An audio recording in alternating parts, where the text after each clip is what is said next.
इतना चढ़ाई दिख रहा है ना ऐसे। देखो चढ़ाई। तो गाइस मुझे लगता है कि ये जगह सही है, परफेक्ट, ठीक है। तो आप इधर आ जाओ पहले मेरे पास, अब मेरे पीछे जाओ। तो गाइस ये देखो, यहाँ पे एक पहाड़ ऊंची है, ऐसे ऊंची जा रही है, और पानी भी कहाँ जा रहा है?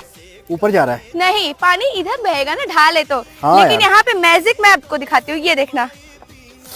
मैं आ जाती हूँ यहाँ, रखो। एक मिनट रुक जाना। ये तो इधर बहेगा ना, इधर मेरे पानी ढाल की तरफ जाना चाहिए। हाँ। लेकिन ये है उल्टा पानी।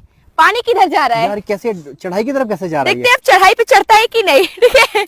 आ जाओ। तो गाइज ये है छत्तीसगढ़ का शिमला, मेन पार्ट का एक इलाका है, उल्टा पानी। यहाँ पे पानी की धारा जो होती है उल्टा बहता है, मतलब चढ़ाई की तरफ। चढ़ाई की तरफ। देखो पहाड़ ऊपर है। इल्यूजन हो?